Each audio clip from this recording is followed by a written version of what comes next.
Welcome to दृष्टि judiciary. I am Nivedita राजे। तो चलिए अपनी सीरीज को जिसमें हम नए लॉस को पुराने लॉस से कंपेयर करते हुए समझ रहे हैं उसे आगे बढ़ाते हैं। आईपीसी और बीएनएस के कंपैरेटिव एनालिसिस को समझेंगे बाकी चैप्टर्स में। तो आज शुरुआत करते हैं चैप्टर 11 से, जिसमें फॉल्स एविडेंस और पब्लिक जस्टिस के अगेंस्ट कमिट हुए ऑफेंसेस के बारे में बात की गई थी। ये चैप्टर 11 था। सेक्शन 191 से लेकर 229A तक जाता था। नए लॉ में ये चैप्टर 14 बन चुका है। सेक्शन 227 से लेकर 269 तक जा रहा है। ठीक है, और क्या क्या चेंजेस आए हैं चलिए डिटेल में समझते हैं। Section 193 punishment for false evidence. तो बेसिकली ये सेक्शन दो स्टेजेस में डिवाइडेड है। एक स्टेज वो है जहां फॉल्स एविडेंस जुडिशियल प्रोसीडिंग के दौरान फर्निश किया जा रहा है। मतलब जुडिशियल प्रोसीडिंग की किसी भी स्टेज पर आप एक ऐसा स्टेटमेंट या कोई ऐसा डॉक्यूमेंट देते हैं जो फॉल्स है, जो गलत है, झूठा है, और वो ट्रायल के डायरेक्शन को चेंज कर सकता है। वहां पे आपको 193 पनिश करेगा। सजा 7 इयर्स तक जा सकती थी। फाइन का अमाउंट स्पेसिफाई नहीं किया गया था ओरिजिनली 193 में। जो नया सेक्शन 229 है वहां पे जो टेक्स्ट है वो सेम रहता है, पनिशमेंट भी सेम रहता है, लेकिन फाइन को स्पेसिफाई कर दिया है। तो अब जो फाइन है वो 10,000 तक जा सकता है, along with the imprisonment that can also extend up to 7 years. ठीक है, mind you this part only punishes the falsification of evidence when it is given during a judicial proceeding, right, किसी भी स्टेज पे। दूसरा जो part है 193 का, वो उस एविडेंस के फॉल्सिफिकेशन को पब्लिश करता है जो जुडिशियल प्रोसीडिंग के अलावा कहीं और दिया गया है। ठीक है, तो पूरे के पूरे क्रिमिनल प्रोसीडिंग में it's not just the judicial scenario that is been taken into account, और उससे पहले प्रीलिमिनरी इन्वेस्टिगेशन, इंक्वायरी, बहुत कुछ होता है, राइट। तो अगर जुडिशियल प्रोसीडिंग के अलावा कोई एविडेंस दिया है जो झूठा है, चाहे वो डॉक्यूमेंट है, चाहे ओरल टेस्टिमनी है, तो भी पनिशमेंट 193 में ही मिलता था। अब नए सेक्शन 229 में मिल रहा है। इसमें भी जो पनिशमेंट है वो सेम रहता है। It could have extended to the term of 3 years. Fine इसमें भी स्पेसिफाइड नहीं था, अब उसे स्पेसिफाई कर दिया है। फाइन 5,000 तक जा सकता है, अप टू 5,000 रुपीज। ठीक है, इसके अलावा पुराने सेक्शन और नए सेक्शन में कोई और डिफरेंस नहीं है। आगे बढ़ते हैं। 194 गिविंग और fabricating false evidence with intent to procure conviction of capital punishment. अब ये एक सीरियस क्राइम था जिसमें कैपिटल पनिशमेंट की सजा भी मिल सकती है। तो एक इंडिविजुअल अगर इस तरह का फॉल्स एविडेंस देता है या इस ऑफेंस में फॉल्स एविडेंस देता है जिसकी सजा डेथ, कैपिटल पनिशमेंट हो सकती है, और वो जानबूझ के गलत एविडेंस देता है इस इंटेंशन के साथ कि उस आदमी को एक्चुअली डेथ पनिशमेंट मिल जाए, तो उसे सजा देने वाला सेक्शन था 194। ठीक है, जो नया सेक्शन है वो 230 है। अब इसमें फाइन को ऑल्टर किया गया है। फाइन 50,000 तक जा सकता है। आपको पता होना चाहिए कि अगर इस सेक्शन के तहत सजा हो जाती थी, मतलब अगर आपने झूठा एविडेंस दिया with an intention that the punishment of the person you are providing false testimony against is death, capital punishment, और वाकई एग्जीक्यूट भी हो जाता है। मतलब आपने झूठा एविडेंस दिया और उस आदमी को सजा भी मिल गई, उस झूठे एविडेंस पे उसे एग्जीक्यूट कर दिया गया, और ये बात साबित हो जाती है कि आपका एविडेंस फॉल्स था, तो आपको भी डेथ पनिशमेंट ही दिया जाएगा। ठीक है, 194 था ये सेक्शन, इंपॉर्टेंट सेक्शन था, याद रखना है। अब आ जाते हैं 199 पे। False statement made in declaration which is by law receivable as evidence. कोई भी डेक्लेरेशन, ठीक है, एफिडेविट के फॉर्म में या फिर ओथ एफर्मेशन पे दिया गया कोई स्टेटमेंट, अगर आदमी फॉल्स देता है ये जानते हुए कि जो बात मैं कह रहा हूं वो रिकॉर्ड में सबमिट की जाएगी, एज एविडेंस यूज की जाएगी, और फिर भी मैं बात गलत कहता हूं ओथ पे, एफर्मेशन पे, अपनी डेक्लेरेशन पे, तो पनिशमेंट 199 में था। पनिशमेंट सेम रहता है, जो भी कुछ था सेम रहता है except for a very small change.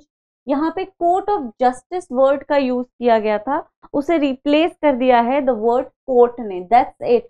Everything else remains absolutely the same. ठीक है, कोर्ट ऑफ जस्टिस को हटा के कोर्ट रिप्लेस कर दिया गया है, बाकी सब कुछ सेम है। पनिशमेंट, फाइन, पूरा पूरा का पूरा टेक्स्ट जो था सेक्शन का, objective, everything. Now we have 202, intentional omission to give information of offense by person bound to inform. This is actually related to section 39 of CRPC, जो आपको याद भी होगा। तो अगर मैं इन ड्यूटीज को अपने CRPC के एपिसोड में डिस्कस भी कर चुकी हूँ कि कई बार कुछ ऐसी सिनेरियो, सर्कमस्टांसेस जनरेट होते हैं जहाँ पे आप एक क्राइम के कमीशन को विटनेस करते हैं या आपके पास इंफॉर्मेशन आती है कि कहीं क्राइम कमिट हुआ है। तो एज अ सिटीजन आपकी ये लीगल रिस्पॉन्सिबिलिटी है कि आप उस एप्रीहेंशन को या उस कमीशन को इमीडिएटली रिपोर्ट करें, ताकि मशीनरी तुरंत एक्टिव हो जाए और इन्वेस्टिगेशन शुरू हो जाए, राइट। अब अगर आप इस ड्यूटी को फुलफिल नहीं करते हैं, ये जानते हुए कि क्राइम कमिट हुआ है या ये जानते हुए कि क्राइम कमिट होने वाला है, आप अथॉरिटीज को ये रिपोर्ट नहीं देते हैं, तो पनिशमेंट है, और वो पनिशमेंट है 202 में। ठीक है, अब इस 202 में फाइन को डिफाइन नहीं किया गया था। नया जो सेक्शन है 239, इसमें फाइन को क्लियर कर दिया है, and the fine imposed on the penalty under this section is 5000 rupees. Okay, everything else again is absolutely the same.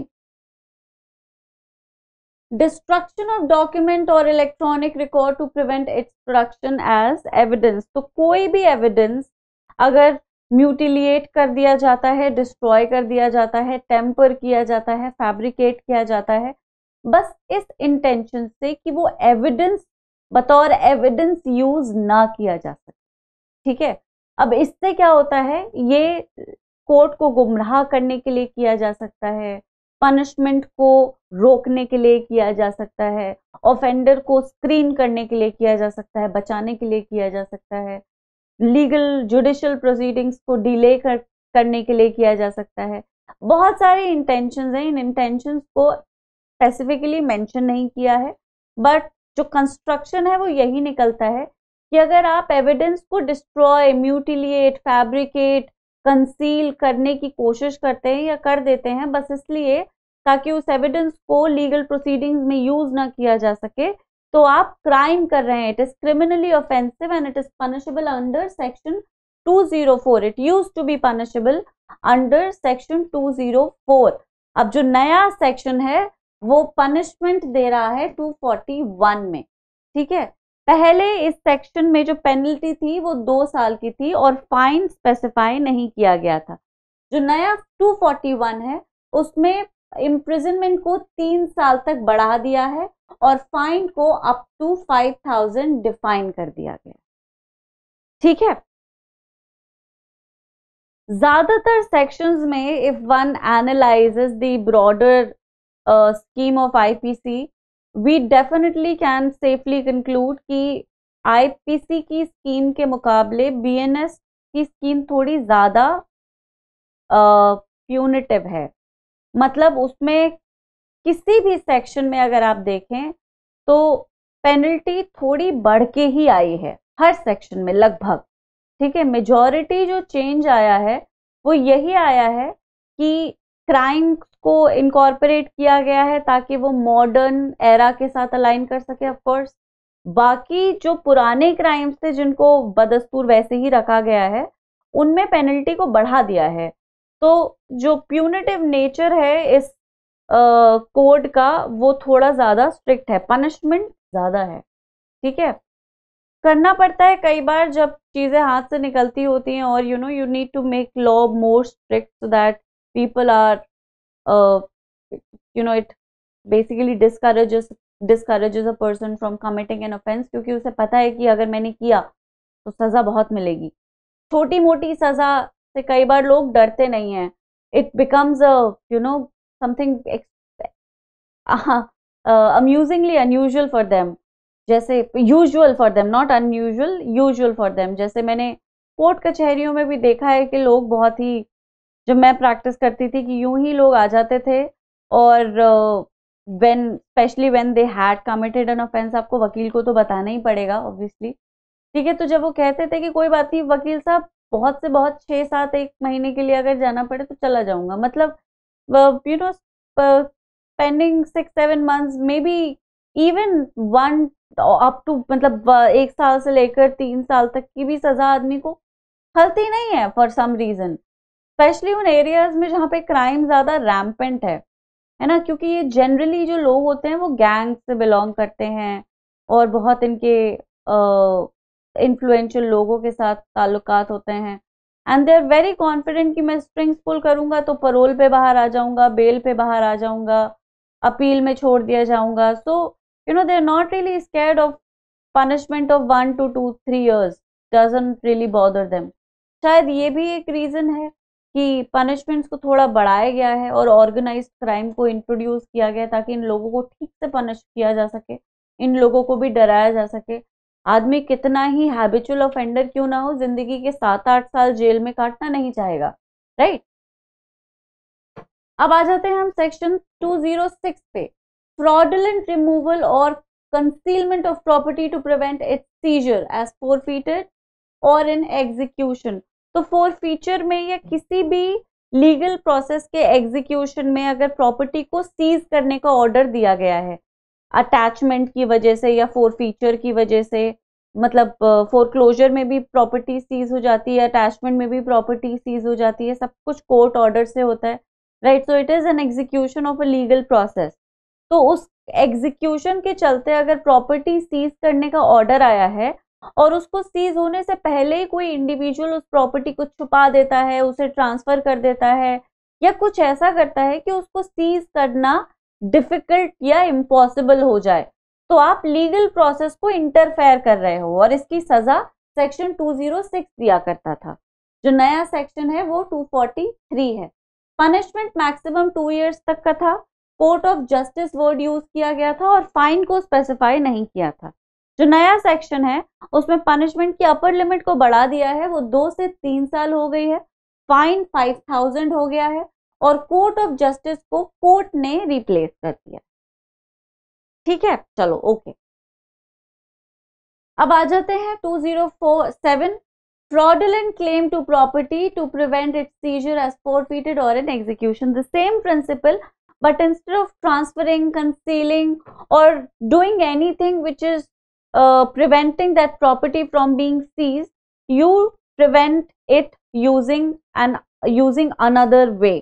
और वो वे क्या है कि आप फॉल्सली क्लेम करने लगते हो कि नहीं ये प्रॉपर्टी तो मेरी है और मेरे ऊपर, मतलब basically a person starts claiming or puts a false claim on the property so that it is not seized.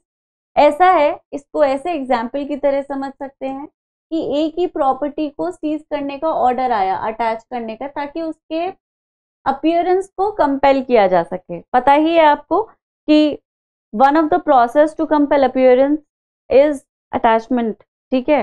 कुर्की भी करवा दी जाती है प्रॉपर्टी की जस्ट सो दैट अब सस्पेक्ट को, अक्यूज को कोर्ट में कंपेल किया जा सके आने के लिए, ठीक है। तो एक ही प्रॉपर्टी को अटैच करने का ऑर्डर आया है, अब यहाँ पे बी सडनली अपीयर हो जाता है, कहता है अरे नहीं नहीं मेरी प्रॉपर्टी है, ये एक ही थोड़ी है, किसी की भी प्रॉपर्टी अटैच कर लोगे क्या, मेरी प्रॉपर्टी को अटैच करके ए कैसे आएगा तुम्हारे कोर्ट में।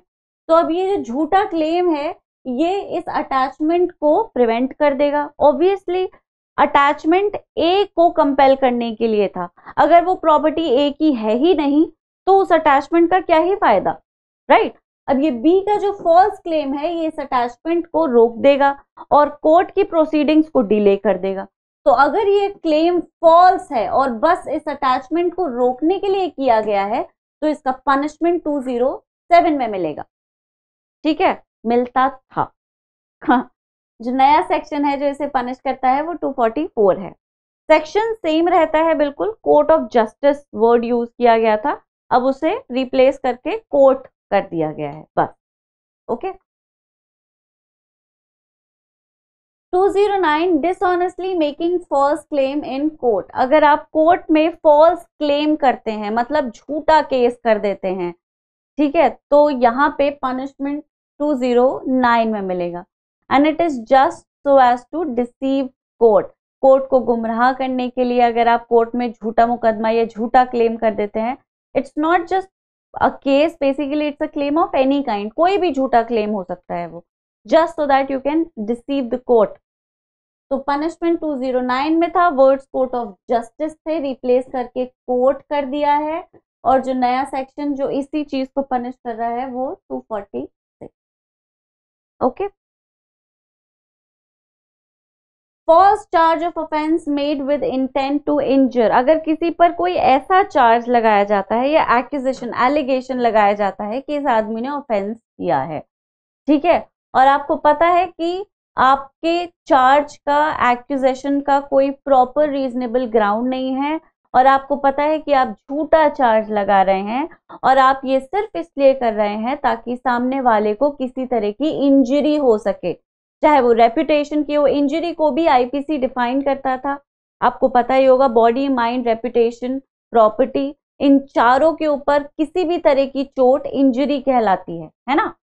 तो अब इंजरी अगर इन चारों में से किसी चीज को अटैक करने की है या डैमेज करने की है, और बस इसी वजह से क्लेम किया गया है कि a person can be injured or made to suffer a certain kind of injury, a claim has been leveled against him in the court, that false claim is punishable under section 248 now। पहले तो 211 था, अब 248 है, ठीक है।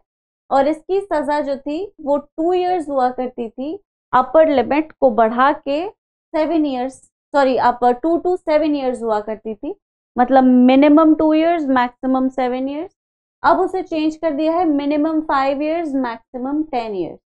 और जो penalty है, फाइन जो है, उसे 10 लाख तक 2 लाख तक कर दिया है, ठीक है। तो ये बहुत ही, इट इज, इसको मलिशियस प्रोसिक्यूशन का एक फसेट माना जा सकता है, हालांकि एक्सप्रेसली तो नहीं, लेकिन हाँ बिल्कुल माना जा सकता है। तो मलिशियस प्रोसिक्यूशन में भी यही होता है, झूठा charge, right, false charge of offence. तो malicious prosecution basically punishes an entire prosecution which is made on false fabricated grounds, so it is wider in prospect and scope obviously। ये charge की बात कर रहा है, लेकिन दोनों को लिंक किया जा सकता है। मतलब अगर malicious prosecution का प्रोसिक्यूशन, मतलब malicious prosecution के लिए के अगेंस्ट प्रोसीडिंग्स इंस्टीट्यूट की गई हैं और वो प्रूफ भी हो जाती है कि हाँ प्रोसिक्यूशन जो था वो गलत इंटेंशन से किया गया था, तो पेनल्टी 211 में भी आती थी, ठीक है। अब वो नया सेक्शन 248 पर, चलो आगे बढ़ जाते हैं। 212 हार्बरिंग ऑफेंडर। तो अगर कोई व्यक्ति एक ऐसे इंडिविजुअल को हार्बर करता है, मतलब शेल्टर देता है, हार्बरिंग का जो लिटरल मीनिंग है वो उसे शेल्टर देता है, या उसे छुपा लेता है, या फिर उसकी भागने में मदद करता है, right, just so that he can be screened from a legal process. तो ये जानते हुए कि इस आदमी ने क्राइम किया है and he is going to be subject to a legal process, चाहे वो कुछ भी हो, किसी भी स्टेज पर हो, ये इंफॉर्मेशन होने के बावजूद भी आप उस इंसान को जिस पे मुकदमा हुआ है, ठीक है, और उस पे अब ट्रायल शुरू होगा या इन्वेस्टिगेशन शुरू होगा, आप छुपा लेते हैं, उसे भागने में उसकी मदद करते हैं, उसे पनाह दे देते हैं, तो आपको भी पनिशमेंट दिया जाएगा। और पनिशमेंट पहले 212 में दिया जाता था, अब 249 में दिया जाएगा। अब इस पूरे सेक्शन में हस्बैंड एंड वाइफ को मेंशन किया गया था, उसे चेंज करके स्पाउस कर दिया है, ठीक है। इसके अलावा और कोई चेंज नहीं आया। The word husband and wife has been change to spouse. Nomenclature में चेंज आया है, तो पहले वो पैसेज फॉर्म में था, अब उसे अल्फाबेटिकल बुलेट्स में रिड्यूस कर दिया है। स्ट्रक्चर चेंज हुआ है, बाकी कुछ चेंज नहीं हुआ है, ठीक है। अब 216 harbouring offender who has escaped from custody whose apprehension has been ordered, तो वो आदमी जिसके अगेंस्ट अरेस्ट वारंट इशू किया गया है, या वो आदमी जो ऑलरेडी कस्टडी में था वो भाग जाता है, ठीक है, या वो आदमी जिसे अरेस्ट करना है वो भाग जाता है और वो आपके पास आ जाता है और आप उसे छुपा लेते हैं, पनाह दे देते हैं, ठीक है, और उसके अरेस्ट को रोक देते हैं, या फिर वो लॉफुल कस्टडी जिसको वो तोड़ के भागा है उसे आप वायलेट कर देते हैं, तो आप हार्बर कर रहे हैं एक ऑफेंडर को who has violated a lawful custody और who is preventing a legal process of taking him into custody, which is arrest. You would be punishable under section 253. The same change जो सब headings थी उन्हें drop करके restructure कर दिया है, A B C में फॉर्मुलेट कर दिया है, हस्बैंड एंड वाइफ को स्पाउस ने रिप्लेस कर दिया, ठीक। 216A penalty for harbouring robbers and dacoits, the same concept, robbers और डेकॉइट्स को हार्बर करने का पनिशमेंट 216A में था, हस्बैंड एंड वाइफ को रिप्लेस करके स्पाउस में कन्वर्ट कर दिया गया है, दैट्स इट, वही फॉर्मल चेंज है, असेंस पूरा का पूरा सेम रहता है। Intentional insult or interruption to public servants sitting in judicial proceedings, so basically this may be a judge, I mean this includes a judge also, तो वो पब्लिक सर्वेंट जो जुडिशियल प्रोसीडिंग में है, जुडिशियल प्रोसीडिंग का part है और who sitting in a judicial proceeding, mostly अ जज, can be a जज और can be any other officer appointed by the जज, तो उसको अगर आप इंसल्ट करते हैं या उसकी प्रोसीडिंग को इंटरप्ट करते हैं तो आपको पनिशमेंट मिलता था 228 में, फाइन की जो अपर लिमिट थी वो 1000 हुआ करती थी। अब जो नया सेक्शन है वो 267 में पेनल्टी ले डाउन करता है और पनिशमेंट को, फाइन को बढ़ा के 5000 रुपीज कर दिया गया। Moving on, 229 personation of a juror और असेसर, तो बेसिकली टू वर्ड्स थे इसमें, जूरर और assessor. Juror refer to a person who was the member of a jury, jury सबको पता ही है, और assessor basically is a person who assist the court to obtain an expert opinion on a certain case, ठीक है, तो किसी भी केस में एक्सपर्ट ओपिनियन देने वाले को, कोर्ट को असिस्ट करने वाले को, जो अपने एक्सपर्ट स्पेशलाइज्ड नॉलेज से उनको एक गाइडेंस या ओपिनियन प्रोवाइड कर रहा है, उसको असेसर कहते हैं, ठीक है। तो अगर कोई जूरर होने का प्रिटेंड करता है, pretends to be a member of the jury और pretends to be an expert, right, तो उसको पनिशमेंट दिया जाता था 229 में। अब ये जो वर्ड है जूरर, इसे हटा दिया गया है, जो नया सेक्शन है 268 वो सिर्फ असेसर के पर्सनेशन को पनिश कर रहा है, ठीक है। अब इंडिया में जूरी सिस्टम रहा नहीं है, तो anything related to directly indirectly is absolutely unnecessary, तो उसे एविडेंस से, आईपीसी से, सब जगह से हटा दिया है, ठीक है। असेसर हो गया है बस, क्योंकि एक्सपर्ट ओपिनियन तो obviously is a major part of a criminal proceeding. आज के क्वेश्चन को देख लेते हैं। Under which section of the Bharatiya Nyaya Sanhita the harbouring offender has been mentioned, अभी अभी पढ़ा है हमने, तो इसका आंसर आपको पता होना चाहिए, कमेंट्स में आप लिख के बताइएगा। और इसी तरह से आप और क्वेश्चंस को, एमसीक्यूज को प्रैक्टिस अगर करना चाहते हैं जो नए लॉज से रिलेटेड हैं और एग्जाम में बिल्कुल पूछे जा सकते हैं, तो आप हमारा इंस्टाग्राम चैनल ज्वाइन कर लीजिए, इस तरह के क्वेश्चंस आपको डेली प्रैक्टिस में मिल जाएंगे। और बाकी कोई सवाल है अगर आपका, तो उसको भी आप कमेंट्स में लीव कर दीजिए, आई शैल डेफिनेटली आंसर इट, राइट। तो आज के लिए इतना ही काफ़ी है, फिर मिलते हैं बहुत जल्दी, तब तक प्लीज़ सब अपना ख्याल रखें। Thank you so much, bye bye.